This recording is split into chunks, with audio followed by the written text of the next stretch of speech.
I just returned from Pakistan. I saw fear. I saw terror. I saw evil of the highest order. My brother, when I applied for that visa, the first thing I noticed was the fact that the nation was called the Islamic Republic of Pakistan. That means you are entering an Islamic ecosystem ruled by the laws of Islam. And so you are a victim on arrival. When I entered that nation, I had to enter that nation as a tourist and as a philanthropist. Because you cannot enter that nation as a preacher. And so entering that nation was the risk of the highest order. From the airport, there was a full interrogation.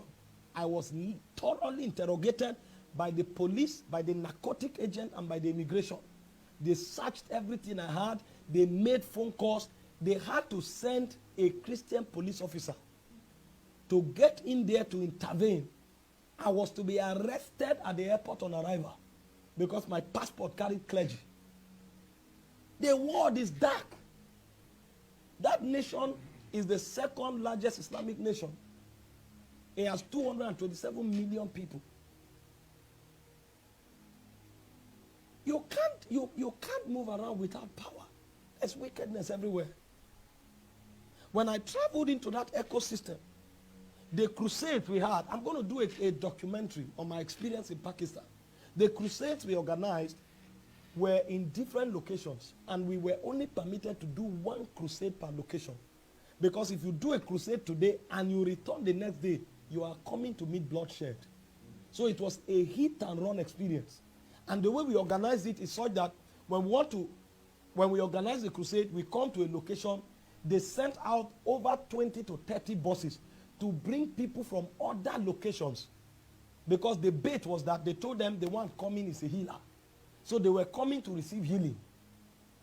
And they had to bring people from other locations because they needed them to have the liberty to accept Jesus when that call is made. Because if you are in the location where the crusade is organized and you dare accept Jesus, you'll be killed. We wanted to have 2 crusades in one location. The police threatened the pastor that he will be charged to court immediately because they can't manage the violence. So we had to do hit and run in 5 different locations. It was that bad. They had to pay the police force over $6,000 so that we'll have 24-hour security. Even when I went out to give arms to the poor, there were police officers with live ammunition. Because anything can happen.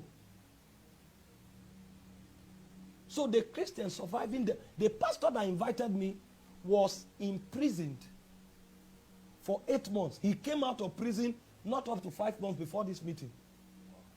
I'm telling you what's happening around the world. And I'm saying this so that you know that what happened in Nigeria is just one of the many cases. This one has gone viral, but it's what's happening every day, all around the world.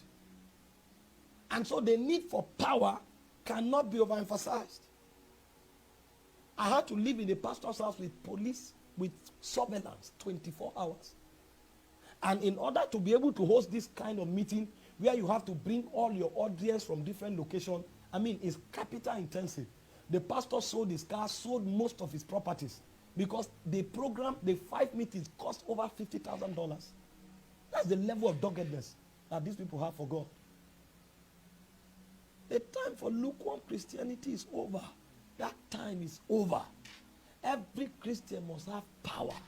Spiritual power, economic power, political power, educational power. You must have that power. Because so much is happening in the dark. No wonder the Bible said the dark places of the earth is the habitation of cruelty. That's what we are seeing today. And you cannot afford to be a victim. You can't be a victim. Praise God.